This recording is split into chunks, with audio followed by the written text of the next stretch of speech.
कर्म योग की नींव ब्रह्म राम पर रखने के पश्चात फिर ज्ञान योग। श्री रामचरितमानस में एक खास बात है, कर्म योग के वक्ता अलग, श्रोता अलग, ज्ञान योग के वक्ता अलग, श्रोता अलग, भक्ति योग के वक्ता अलग, श्रोता अलग, और समर्पण योग के वक्ता अलग, श्रोता अलग, और इन चारों का स्थान भी अलग अलग है। कर्म योग का जो वक्ता हैं हमारे याज्ञवल्क्य जी और श्रोता हैं भरद्वाज जी, उनका स्थान है प्रयागराज, जहाँ पर गंगा यमुना और दिव्य सरस्वती का पावन संगम है, जहाँ पर विचार भावना और क्रिया का समन्वय है, कोई द्वंद्व नहीं है। संगम माने सब एक दूसरे में मिक्स हैं, कोई भेद न हो, उसे संगम कहते हैं, उसे योग कहते हैं। तो प्रयाग यहाँ पर ऐसा यज्ञ हुआ है जहाँ पर ज्ञान यज्ञ भी हुआ, यहाँ पर कर्म यज्ञ भी हुआ, यहाँ पर भक्ति यज्ञ हुआ, और उन तीनों का समन्वय है। ऐसा दिव्य स्थान, ऐसा पावन स्थान, और जो तीर्थों का राजा है, जहाँ पर अक्षय वट विराजमान है, जहाँ पर द्वादश वेणी माधव हैं, ऐसे पावन भूमि पर यह श्री रामचरितमानस की पावन कथा अवतरित हो रही है कर्मयोग से। और इसके पश्चात यहाँ समापन नहीं है कथा का, यह कथा यहाँ से शुरुआत होती है और कथा पहुँच जाती है ज्ञान योग के घाट पर, ज्ञान घाट पर, और वहाँ कैलाश पर्वत पर पहुँचती है।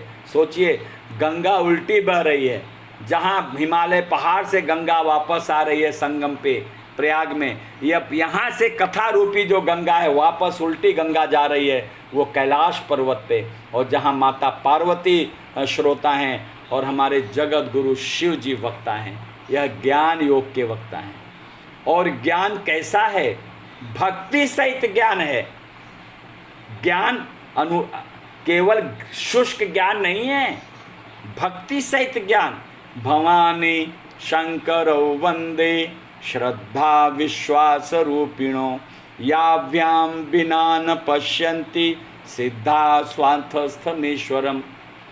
भवानी और शंकर, शंकर विश्वास के प्रतीक हैं, भवानी श्रद्धा के प्रतीक हैं। यह विश्वास रूपी शंकर जो विश्वास आधार है, मूल है भक्ति का, और श्रद्धा मूल है ज्ञान का, और यह भक्ति जो है, यह भक्ति जो विश्वास पर टिकी हुई है, मूल जिसका विश्वास है, यही भक्ति ज्ञान से परिपक्व हो रहा है। और यही शिव जी कभी प्रयाग में याज्ञवल्क्य जी की कथा सुनते हैं, कभी भरद्वाज जी की कथा सुनते हैं, और कभी काकभुशुंडी जी के यहाँ जाते हैं। जहाँ जहाँ राम कथा हो रही वहाँ शिव जी पहुँच रहे हैं। ये भक्ति जो विश्वास है, ज्ञान के लिए कथा श्रवण कर रहे हैं, क्योंकि ज्ञान इतना आसान नहीं है, ज्ञान बहुत मुश्किल है, कृपाण की धारा है, इतने आसानी से ज्ञान नहीं मिलता है। और जब तक अंदर चोट नहीं लगती है जीवन में अपने, जब तक अपने जीवन में चोट नहीं लगती, अपने लोगों से चोट नहीं लगती, चाहे वो पत्नी से चोट लगे, चाहे वो भाई से चोट लगे, और चाहे माता पिता से चोट लगे, जब तक चोट नहीं लगती तब तक हमारा ज्ञान का उदय भी नहीं होता। ज्ञान जब तक पत्थर पहाड़ में, जब तक पत्थर को तोड़ा नहीं जाता तब तक वहाँ से शीतल धारा नहीं निकलती।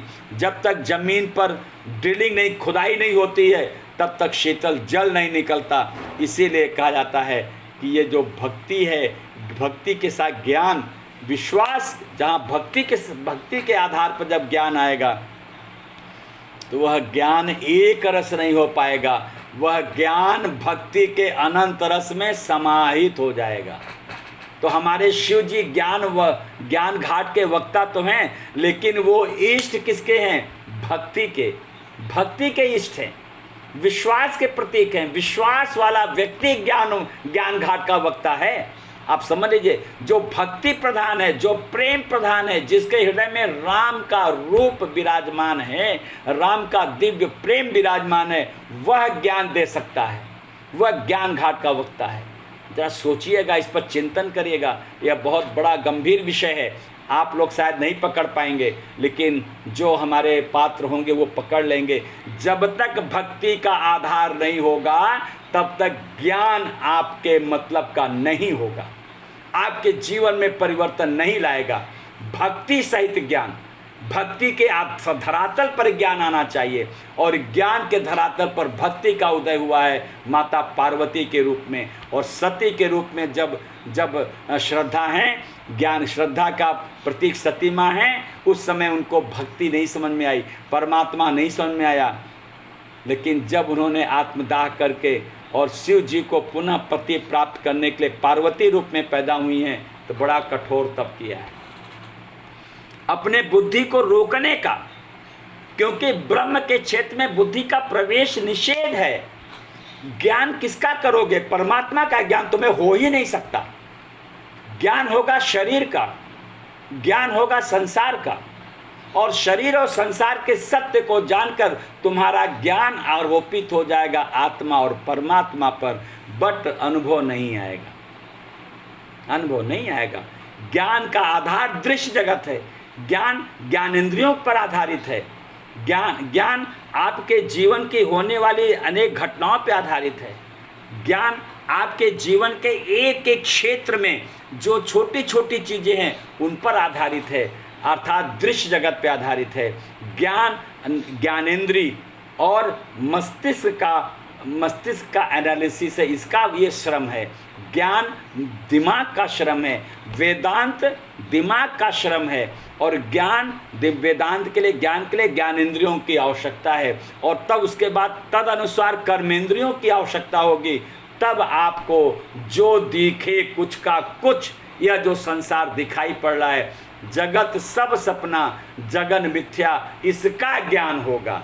ब्रह्म का ज्ञान नहीं होगा, अभी भूल जाओ, ब्रह्म का ज्ञान नहीं होगा। अभी आपको यह जो शरीर दिखाई पड़ रहा है, जो इंद्रियां दिखाई पड़ रही हैं, जो मन बुद्धि जो सूक्ष्म चला जाता है, उसके विषय में तुम्हें थोड़ा सा अनुभव कर, फिर शरीर और संसार के बारे में जो सत्य का ज्ञान होता है उसी को हम ज्ञान समझ लेते हैं।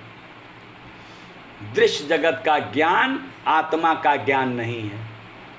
आत्मा का ज्ञान होने के लिए ध्यान की गहराई में जाना पड़ेगा, और जितने लोग भी ज्ञान कर रहे हैं मैं जानता हूं उनका ध्यान नहीं है। मेडिटेशन से आत्मा का ज्ञान प्रकट होगा, मेडिटेशन से परमात्मा का ज्ञान प्रकट होगा। ये बुद्धि से थोड़ी होगा कि तुमने ज्ञान सुन लिया, गीता सुन लिया, रामायण सुन लिया तो तुमको ज्ञान प्रकट हो जाएगा। जी नहीं, ज्ञान का उदय तो, चेतना शक्ति का उदय तो हमारी तुरीय अवस्था में ध्यान में जाने से होगा।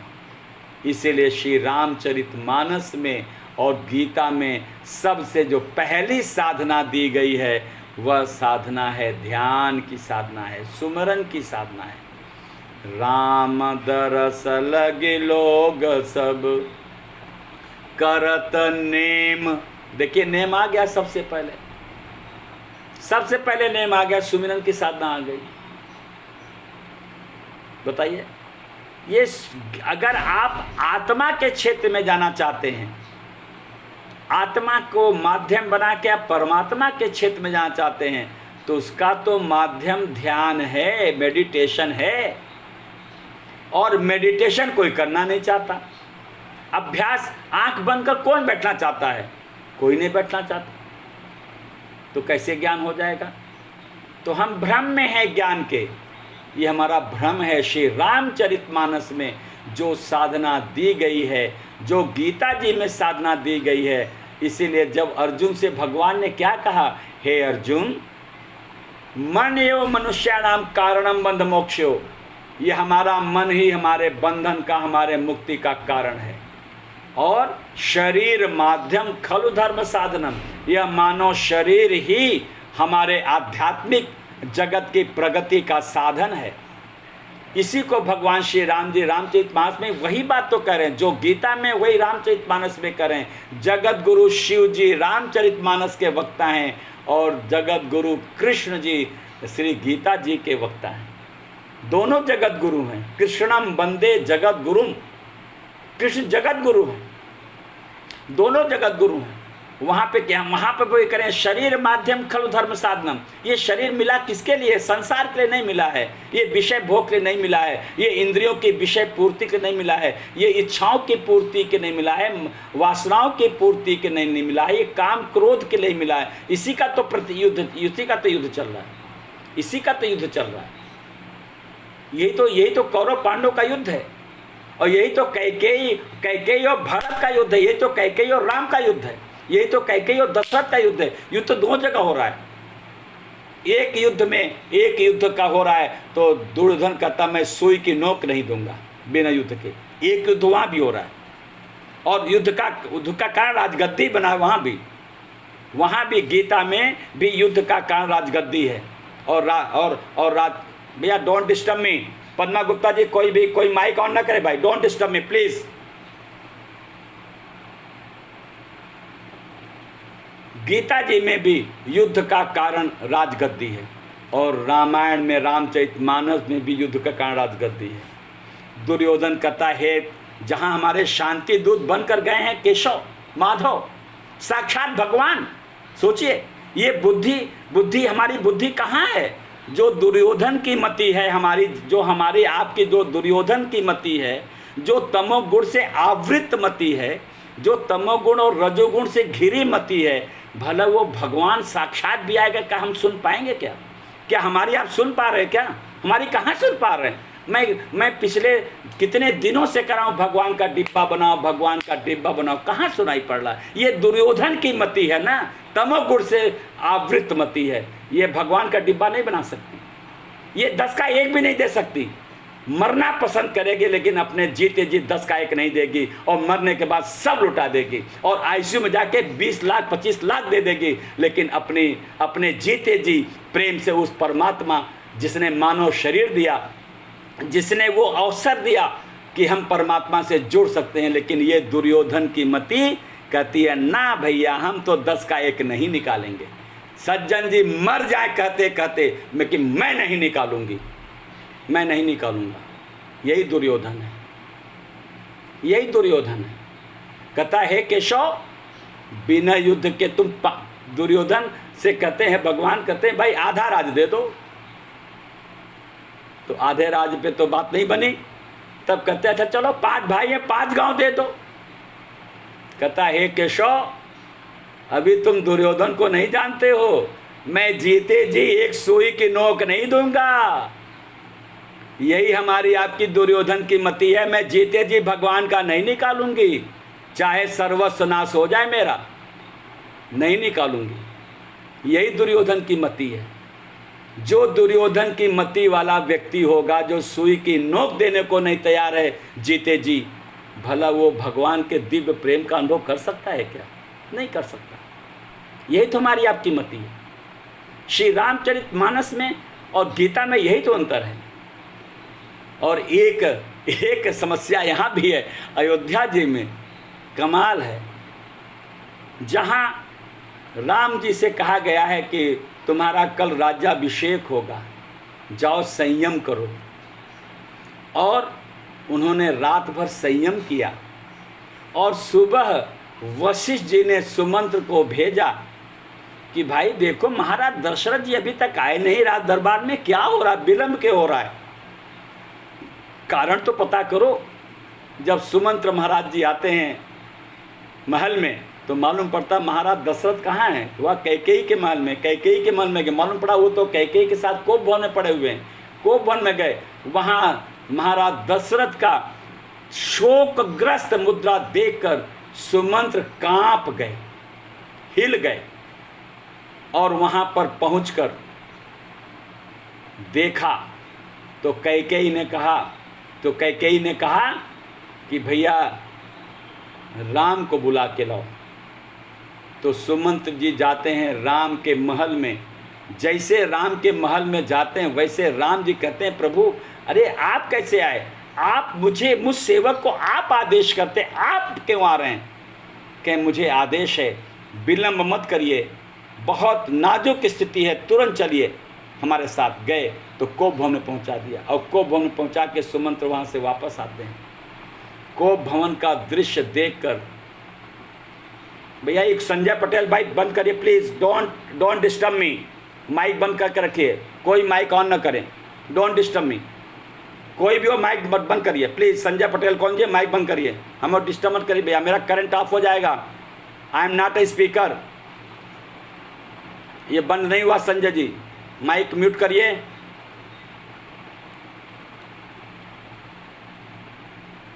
ये लोग पता नहीं क्यों लोग डिस्टर्ब कर देते हैं मेरे को, मैं क्या बताऊं, हमको समझ नहीं पा रहे हैं लोग।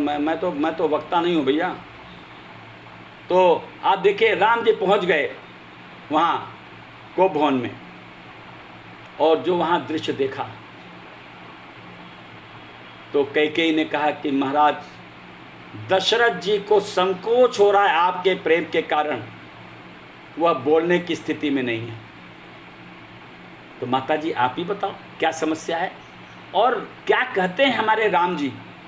माँ मुझसे क्या अपराध हो गया कि पिताजी को इतना शोक, जरूर मुझसे कोई गलती हो गई है, नहीं तो हमारे पिता को इतना शोक नहीं हो सकता था। कहें बेटा अपराध तो नहीं है तेरा, तुम्हारा प्रेम संकोच में आ गया, तुम्हारा प्रेम है ना माँ पिता का, वो संकोच के कारण बहुत शोकग्रस्त हो गए। माता जी आप बताइए। कैकेयी कहती है हमने 2 वरदान मांगे हैं और एक वरदान से भरत को राजगद्दी और दूसरे से तुमको 14 वर्ष का वनवास। बोलिए, ये अयोध्या का पावन भूमि है, स्थान है कोप भवन, और कैकेयी रूपी दुर्योधन की मति, तमोगुण वाली मति कैकेयी सवार हो गई है। और राम जी क्या कर रहे हैं? राम जी ने दुर्योधन की तरह कुछ नहीं किया।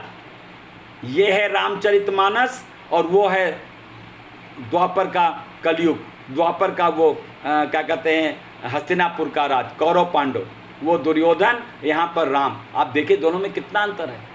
राम जी ने सहर्ष स्वीकार कर लिया और भरत के लिए पूरी अयोध्या की राजगद्दी छोड़ दिया। वहाँ तो 5 गांव नहीं दे रहा है दुर्योधन, और यहाँ राम जी पूरी अयोध्या की गद्दी भरत भाई के लिए छोड़ रहे हैं। ये है रामचरितमानस। रामचरितमानस हमारे जीवन का ग्रंथ है। अगर आपके जीवन में ऐसी अवस्था आ रही है तो आप त्याग करिए। किसके बल पर? भगवान के बल पर। कर्म योनि है।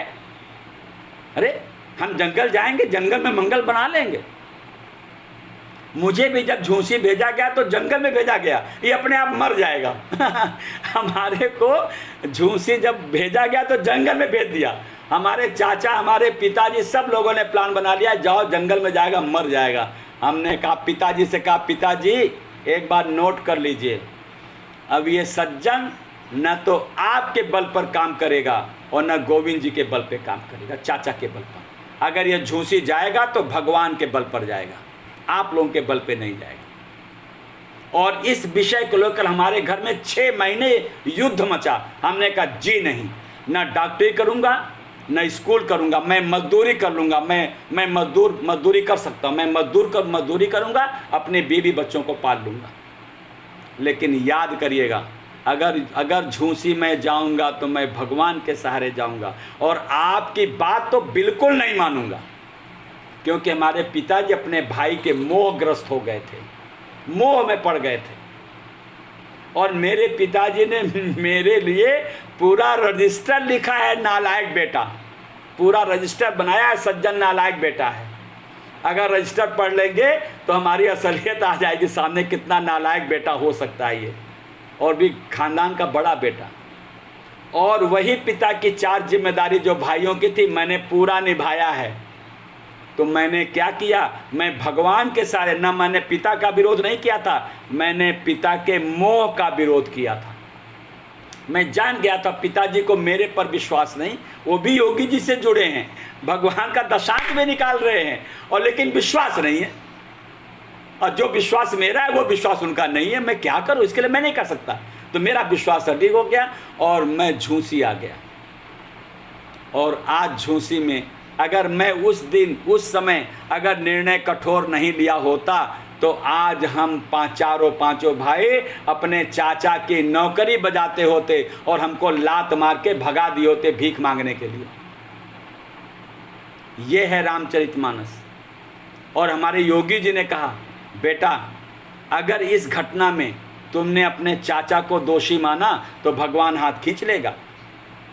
और जो माला जाप कर रहे थे वही माला मेरे गले में डाल दी, और वही माला आज मेरी जाप का, मैं उसी से जाप करता हूँ। आज मेरा विश्वास आप देख रहे हैं। आज मुझे जंगल में डाल दीजिए, मैं वहाँ भी मंगल कर लूँगा। आज भी 66 साल की अवस्था में कर रहा हूँ, मुझे आप जंगल में डाल दीजिए, राम जी कृपा से मैं वहाँ भी अपनी दुनिया बसा लूँगा। इतना विश्वास है। मैं मजदूरी भी कर सकता हूँ, मैं घास छील सकता हूँ, कुछ भी कर सकता हूँ, लेकिन भगवान की सेवा में अपनी पहले भगवान को खिला के तब खाऊंगा। ऐसा विश्वास होना चाहिए। ऐसा भगवान का विश्वास रामचरितमानस से मिलता है।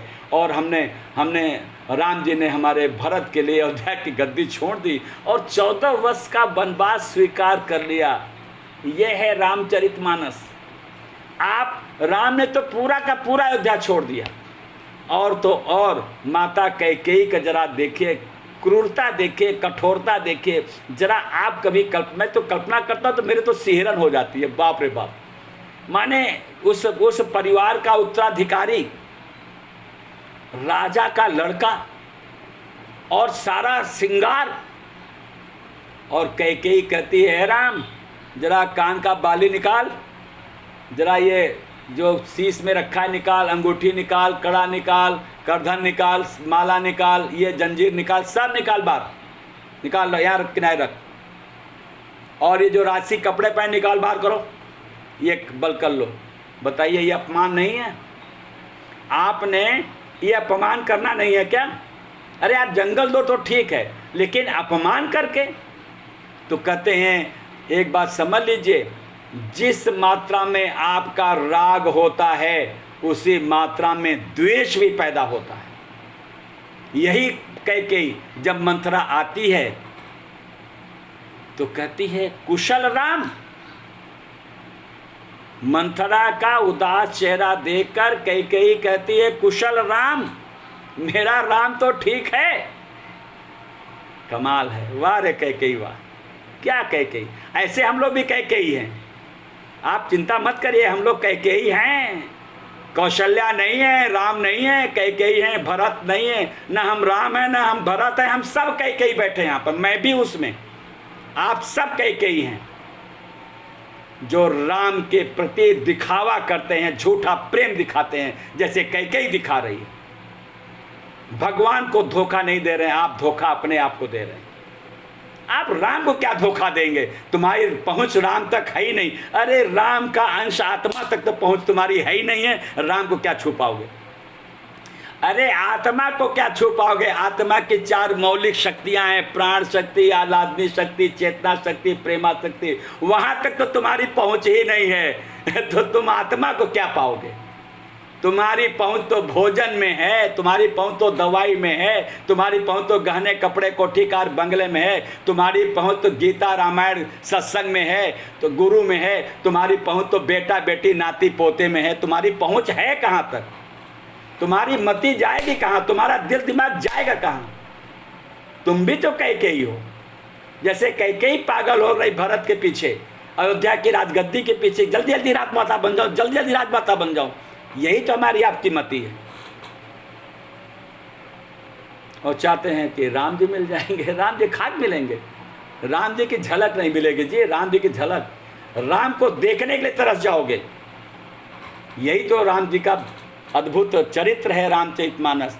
इसीलिए मैं कहता हूँ रामचरितमानस अपने जीवन का ग्रंथ है। अगर अपने जीवन को क्रांतिकारी परिवर्तन, शहंशाह बनना है, शहंशाह तो राम को अपना लो। शहंशाह बनना है तो भरत को अपना लो और कैकेयी रूपी मति से अपने को दूर कर लो। ये जब तक तुम्हारे अंदर कैकेयी बैठी है ना, तब तक तुमको राम से मिलने नहीं देगी। और ये कैकेयी राम से जुड़ने का नाटक कर रही है, दिखावा कर रही है। जैसे हम आप दिखावा कर रहे हैं, भगवान का नाम का माला जप रहे हैं, मूर्ति में जाके दंडों प्रणाम कर रहे हैं। अरे सब भगवान, सब भगवान, सब भगवान का है, सब भगवान का है।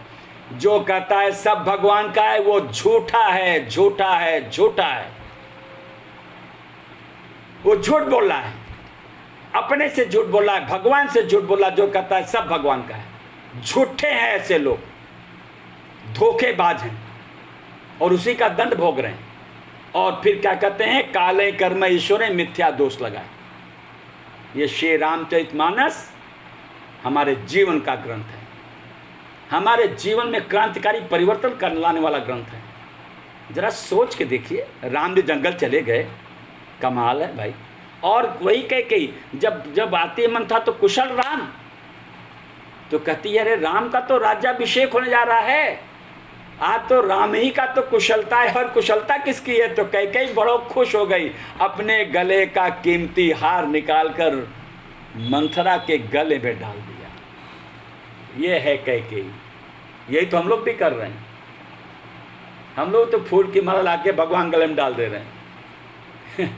और उसके बाद जब मंथरा ने थोड़ा से कहा, राम की बुराई की, कहा खबरदार, अगर मेरे राम के बारे में कहा, मैं दिखा रहा हूं कि कैकेयी का राम के प्रति कितना गहरा राग है। मैं आपको वो दर्शन करा रहा हूं। हमारी आपकी जो मति में जो कैकेयी बैठ जाती है तो क्या राग दिखाती है, क्या नाटक करती है राग का, प्रेम का। इसको दर्शन करिए। मैंने अभी कहा ना कि जिस गहरे से राग होता है, जितनी गहराई से हमारा राग किसी के प्रति होता है, उतने गहरा फिर हमारा द्वेष में बदल जाता है राग। मैं वही दर्शन करा रहा हूँ आपको। कुशल राम, राग मेरा और राम का राज्याभिषेक तुरंत उतार के माला पहना दिया, अपने हार पहना दिया।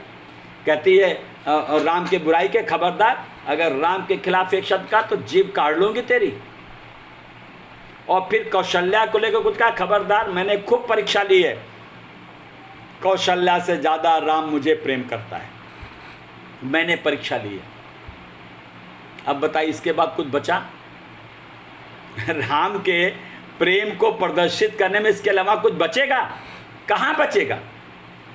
अब मंथरा ने अभी तक कैकेयी के अंदर कोई स्वार्थ नहीं जगा है, कोई स्वार्थ नहीं है। अब एक स्वार्थ मंथरा ने जगा दिया, मान लिया राम का राज्याभिषेक होगा, राम राजा बनेंगे, बहुत अच्छी बात, तुम भी खुश, मैं भी खुश, और मैं तो दासी ही रहूंगी, कोई रानी महारानी तो बन नहीं जाऊंगी राम के राजा बनने से, मैं तो दासी ही रहूंगी, जैसे दासी अभी हूँ दासी तब भी रहूंगी। लेकिन तुम्हारा क्या होगा? क्या मतलब मेरा क्या होगा? अरे तो राजमाता कौशल्या बनेंगे कि माता कैकेयी बनेंगे, ये बता दो। अब तो कैकेयी का माथा घूम गया। जरा फिर से कहना। अभी तो मंथरा नीचे बैठी थी, अब उसको गोद में पकड़ के बैठा लिया अपने बराबर बेड पर। जरा फिर से बोलना, तुमने क्या कहा? मैं ये कह रही हूँ कि राम राजा बनेंगे, बहुत अच्छी बात है, तो राजमाता का पद कैकेयी को मिलेगा कि कौशल्या को? वो तो कौशल्या को मिलेगा। तो तुम्हारा क्या होगा? तो तुम तो दासी बन जाओगे, भरत तो राम का गुलाम बन जाएगा। तो क्या तुम इसीलिए आई थी क्या? जब तुम्हारी शादी हो रही थी तो यही शर्त रखी गई थी कि कैकेयी की शादी अगर होगी महाराज दशरथ, तो मेरी बहन का पुत्र ही राजा बनेगा, उत्तराधिकारी होगा, और मेरी बहन राजमाता बनेगी। तो कैकेयी आई थी अपना उत्तराधिकारी देने के लिए और राजमाता के पद के लिए आई थी। तो कैकेयी का स्वार्थ जग गया। अब कहा मैं तो राजमाता नहीं बन पाऊंगी। अब राजमाता बनने का उपाय मंथरा तुम बताओ। अब किससे बुद्धि ले रही है? दासी से। जब हम आप भी अपने घर की समस्या का समाधान नौकर नौकरानी से करते हैं तो आप भी कैकेयी वाली स्थिति में आ जाते हैं और आपका घर टूट जाता है। अरे लेना हो तो गुरु वशिष्ठ को बुलाओ, सुमंत्र को बुलाओ कि राजमाता कौन बनेगा, और मैं दावे के साथ कह सकता हूं, मैं दावे के साथ पूरे ईमानदारी से पूरे अधिकार के साथ कर रहा हूँ, अगर राम जी राजा बनते तो राजमाता का पद कैकेयी को मिलता, कौशल्या को कदापि नहीं मिलता। अगर राम राजा बनते तो कौशल्या को कदापि राजमाता का पद नहीं मिलता, राजमाता का पद तो माता कैकेयी को मिलता। क्यों? कैकेयी बुद्धि प्रधान है। कैकेयी महाराज दशरथ के साथ देवासुर संग जहाँ युद्ध होता कैकेयी जाती थी, और राजमहल में मतलब कि राजा को जब भी किसी समस्या आती थी तो वो कैकेयी से मंत्रणा करते थे इस समस्या का समाधान कैसे किया जाए। तो राजमाता का पद कैकेयी ही संभाल सकती थी, कौशल्या के बस का नहीं था। क्योंकि संसार का अनुशासन, डिसिप्लिन, कोई काम बुद्धि के द्वारा होगा। संसार के सारे काम बुद्धि से होगा। अहम कहाँ संसार में काम कर पाएगा? कौशल्या तो अहम तत्व है ना, वो तो संसार के बारे में जानती भी नहीं है क्या है संसार। इसलिए कैकेयी को राजमाता का पद राम जी स्वयं देते, लेकिन कैकेयी को विश्वास टूट गया कि ये तो राम को राजा बनेंगे तो राजमाता का पद हमें नहीं मिलेगा, और उन्होंने क्या कर दिया? राम को वनवास दे दिया। तो बताइए, जिस मात्रा में कैकेयी के हृदय में, मन में राम के प्रति राग है, उसी मात्रा में द्वेष भी आ गया। तो भैया प्रेम फिर कहाँ गया? कौन सा प्रेम? संसार में राग और द्वेष है, प्रेम नहीं है। आप लोगों का ज्ञान अधूरा है। आप लोग कहते हैं हमको अपने बेटा बेटी से प्रेम मिल रहा है, दूना मिल रहा है। लोग कह रहे दूना मिल रहा है, भैया जितना उसे दूना मिल रहा है। मकान से दूना प्रेम मिल रहा है, हमारी रुपया पैसा से दूना। हाँ भाई, ब्याज तो मिल ही रहा होगा, जो आपने गहना कुरिया सब रखा होगा ब्याज तो मिल ही रहा होगा, तो दूना प्रेम मिल रहा है। तो जिसको संसार से प्रेम मिल रहा है वो तो कैकेयी है, वो राम के प्रेम से वंचित हो जाएगी। और कैकेयी ने राम को जंगल भेज दिया। तापस बेस विशेष उदासी, 14 बरिस राम वनवासी। तो भैया ये ज्ञान योग, कर्म योग, भक्ति योग। तो भैया पहले हमको देखना पड़ेगा हमारा कर्म योग कहाँ जा रहा है, कर्म योग के बाद हमारा ज्ञान योग कहाँ जा रहा है, फिर हमारा भक्ति योग कहाँ जा रहा है, और तब तो समर्पण योग का नंबर आएगा। अभी हमारा कर्म योग ही नहीं सिद्ध हो रहा है, ज्ञान योग ही नहीं सिद्ध हो रहा है, तो भक्ति योग कहाँ से सिद्ध हो जाएगा, और फिर हम कहाँ से समर्पण योग में जाकर राम का दिव्य प्रेम अनुभव कर पाएंगे।